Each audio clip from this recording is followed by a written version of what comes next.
Hello learners, इस video में हम प्रोकैरियोटिक सेल्स के बारे में बात करने वाले हैं। तो सबसे पहले हम बात करते हैं प्रोकैरियोटिक सेल का मतलब क्या होता है। प्रोकैरियोटिक सेल्स को डिफाइन करने के लिए हम आर स्टेनर और वैन नील इनके क्राइटेरिया को यूज़ कर रहे हैं।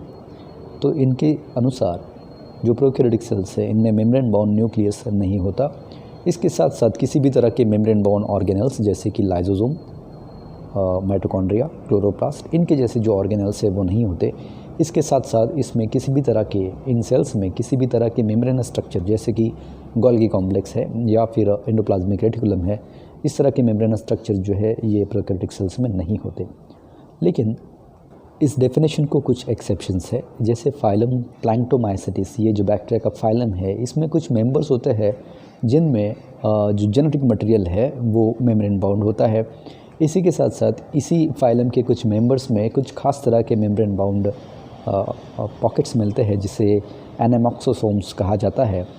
इन पॉकेट्स की हेल्प से या इन एनामॉक्सोसोम्स की हेल्प से जो बैक्टीरिया है, ये बैक्टीरिया ओशियानिक नाइट्रोजन साइकिल्स में बहुत अच्छा रोल प्ले करते हैं।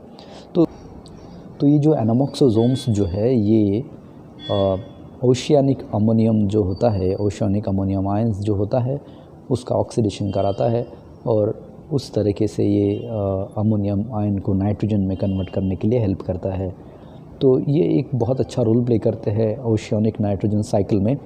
तो ये करने के बाद इनको क्या फ़ायदा होता है, इन बैक्टीरिया को क्या फ़ायदा होता है। ओशियानिक बेंथस में, यानी कि जो बॉटम होता है, सी का बॉटम जो होता है या ओशन का जो बॉटम होता है, वहाँ पर ये ऑक्सीडेशन करने के बाद जो भी एनर्जी रिलीज़ होती है वो एनर्जी ये अपने मेटाबॉलिक एक्टिविटी को कैरी आउट करने के लिए यूज़ करते हैं ये बैक्टीरिया। ओके, तो ये फाइलम प्लैंक्टोमाइसेटिस जो है ये कुछ खास तरह का फाइलम है बैक्टीरिया का जिनमें जेनेटिक मटेरियल जो है ये मेम्ब्रेन बाउंड है और इसी के साथ साथ इसमें कुछ खास पॉकेट्स है जिसे हम एनामॉक्सोसोम्स कह रहे हैं जो कि नाइट्रोजन साइकिल में हेल्प करता है। इसके बाद हम शेप एंड साइज़ की बात करेंगे प्रोकैरियोटिक सेल्स की। ओके, तो शेप्स जो है ये कुछ डेफिनेटिव शेप्स इनमें पाए जाते हैं। तो जो सबसे पहला जो शेप हम डिस्कस करने वाले हैं वो है कोकाई। तो ये जो बैक्टीरिया है ये रफली स्पेरिकल शेप्स के होते हैं। ये बैक्टीरिया जब डिवाइड हो जाता है तो डिवाइड होने के बाद ये जो सेल्स है वो एक दूसरे को चिपक के रहती है। Okay, the cells are adhere to each other. Okay, so जब ये सेल्स चेन के फॉर्म में होती है तो ये कुछ इस तरीके से दिखाई देगी। तो इसका एग्जांपल है इंटेरोकोकस एंड लैक्टोकोकस। ये जो इंटेरोकोकस और लैक्टोकोकस ये जो बैक्टीरिया है ये यूजुअली लॉन्ग चेन बैक्टीरिया होती है। कुछ केसेस में जो सेल्स है वो एग्रीगेट फॉर्म में होती है, ग्रेप लाइक फॉर्म में होती है। तो इसका एग्जांपल है स्टिफाइलोकोकस। इनका जो स्ट्रक्चर है ये ग्रेप लाइक एग्रीगेट्स की तरह होता है। और जो माइक्रोकोकस जो है ये टेट्रेट की फॉर्म में होते हैं कुछ इस तरीके से। ओके, तो ये जो है ये ग्रुप है सेल्स का। एक्चुअल सेल जो है वो सिंगल सेल होती है जो कि रफली स्पेरिकल है और इसीलिए हम इसे कोकाई कहते हैं। ओके, इसके बाद जो बात करेंगे वो है बैसिली। तो ये जो बैसिली जो है ये रॉड शेप बैक्टीरिया होते हैं। ओके, तो इनमें भी सेल डिवीजन के बाद जो सेल्स है वो या तो सेपरेट रह सकती है या फिर चेन के फॉर्म में रह सकती है। ओके, तो इस तरह का जो चेन फॉर्मिंग बैसिलस जो है उसे हम कहते हैं बैसिलस मेगाटेरियम। इसके बाद जो शेप है उसकी हम बात करते हैं विब्रियो। तो ये जो बैक्टीरिया है ये कॉमा शेप होता है। ओके, तो जैसे कि आप यहाँ पर देख रहे हो, सो ये एक कॉमा शेप बैक्टीरिया है। इसके एग्जांपल है विब्रियो कोलरी और विब्रियो वल्निफिकस। ओके, इसके बाद हम बात करते हैं स्पाइरलिनम बैक्टीरिया की। तो ये जो बैक्टीरिया जो है ये स्पाइरल शेप के होते हैं, रिजिड हो सकते हैं और यहाँ पर जैसे आप देख रहे हो ये रेड कलर में ये फ्लैजेला है। ओके, तो इनके पास टफ्ट होता है फ्लैजेला का। हो सकता है कि ये जो फ्लैजेलर टफ्ट जो है वो सिर्फ एक एंड पर हो या फिर दोनों एंड पर प्रेजेंट हो। ओके, तो इसका एग्जांपल है कैम्पाइलोबैक्टर स्पीसीज़ और हेलिकोबैक्टर पाइलोरी। हेलिकोबैक्टर पाइलोरी जो है ये स्टमक इन्फेक्शन के लिए रिस्पॉन्सिबल होता है जिसकी वजह से स्टमक रिलेटेड प्रॉब्लम्स होती है। इसकी बाद की जो कैटेगरी है वो है स्पायरोचीट्स। इन बैक्टीरिया की खास बात यह है कि इनमें इंटरनल फ्लैजेला होता है।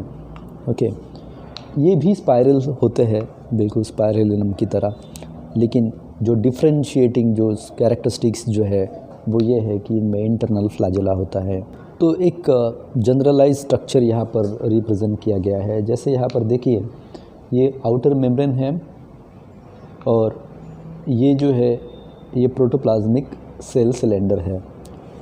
आउटर मेम्ब्रेन और प्रोटोप्लाज्मिक सेल सिलेंडर के बीच ये पेरिप्लाज्मिक फ्लैजेला है। ओके, तो इस तरह का इसका स्ट्रक्चर होता है। इसके कुछ एग्जाम्पल है, जैसे कि बोरेलिया बर्गडॉर्फ फेरी, ये जो है ये लाइम डिसीज़ के लिए रिस्पॉन्सिबल होता है। और इसके साथ साथ ये है ट्रिपोनेमा पैलिडम और ट्रिपोनेमा पैलिडियम, ये जो है ये साइफिलिस के लिए रिस्पॉन्सिबल होता है। तो इस तरीके से ये जो बैक्टीरिया है इनकी शेप्स होते हैं। कुछ 5 तरह की शेप्स हमने डिस्कस किए हैं। तो सबसे पहला शेप जो हमने डिस्कस किया था वो था कोकाई, दूसरा शेप था बैसिलस, और जो तीसरा जो शेप था वो था विब्रियो कोलरी, इसका एग्जांपल मैंने आपको दिया था। चौथा जो शेप था वो था स्पाइरलिनम, जो स्पाइरल शेप बैक्टीरिया होते हैं उन्हें हम स्पाइरलम कहते हैं। उन बैक्टीरिया की खास बात ये थी कि उनमें टफ फ्लैजेला होता है, या तो एक एंड पर या फिर दोनों एंड पर। और जो लास्ट जो कैटेगरी जो हमने डिस्कस की थी वो थी स्पायरोचिट्स। इनकी खास बात यह है कि इनमें इंटरनल फ्लैजेला होता है। ओके, तो इसके बाद हम इन बैक्टीरियल सेल्स के साइज़ के बारे में बात करते हैं। जनरलाइज साइज़ कितनी होती है इसके बारे में हम इसमें बात करेंगे। ओके, तो साइज़ ऑफ प्रोकैरियोटिक सेल्स, इसमें जो सबसे पहला जो खास मुद्दा ये है कि साइज़ को कंसीडर करने के लिए, यानी कि साइज़ को स्टडी करने के लिए जो बेस्ट बैक्टीरियल स्पीसीज़ जो बैक्टीरिया जो है वो है इशर्शिया कोलाई। इस बैक्टीरिया में एक वेरिएबल रेंज होती है साइज़ की, जैसे कि 1.1 to 1.5 micrometre wide and 2 to 6 micrometre long. तो ये एक रेंज है बैक्टीरियल सेल्स की। एक टिपिकल बैक्टीरियल सेल्स इस रेंज में पाई जाती है, लेकिन यहाँ पर भी कुछ खास एक्सेप्शंस है। तो जीनस माइकोप्लाज्मा ये जो है ये कुछ खास तरह की सेल्स है जो कि बहुत ही स्मॉल होती है। इसका जो डायमीटर है ये बहुत छोटा होता है, 0.3 माइक्रोमीटर इतना इसका डायमीटर होता है। इसी की वजह से ये वर्ल्ड्स स्मॉलेस्ट नोन बैक्टीरिया कहलाता है। ये बहुत ही छोटा बैक्टीरिया है, ये दुनिया का सबसे छोटा बैक्टीरिया है।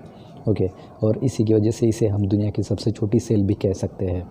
ओके, इसके बाद एक स्पेशलाइज्ड बैक्टीरिया है जैसे थियोमार्गरेटा नैम्बियंसिस। ये जो है ये ओशियनिक सेडिमेंट में डिस्कवर किया गया बैक्टीरिया है और ये सबसे लार्जेस्ट नोन बैक्टीरिया है। इसका जो साइज़ जो है ये 3000 to 4000 माइक्रोमीटर इतना रेंज करता है। ओके, तो साइज़ वाइज अगर हम टिपिकल बैक्टीरियल सेल्स की बात करते हैं तो उसका जो साइज़ है ये 1 to 1.5 इतना ये वाइड होता है और 2 to 6 माइक्रोमीटर इतना ये लॉन्ग होता है। ये यूजुअल बैक्टीरियल सेल्स की बात कर रहे हैं हम। जो अनयूजुअल जो है जैसे माइकोप्लाज्मा, ये सबसे छोटा सेल है, सबसे छोटा बैक्टीरिया है। और ये जो थियोमार्गरेटा नैम्बियंसिस जो है ये सबसे बड़ी बैक्टीरियल सेल्स होती है। ओके, तो अगले वीडियो में हम बैक्टीरियल सेल का जो ऑर्गेनाइजेशन है, किस तरीके से जो सेल्स की जो स्ट्रक्चर है वो सेल में ऑर्गेनाइज होते हैं, उसके बारे में हम बात करेंगे।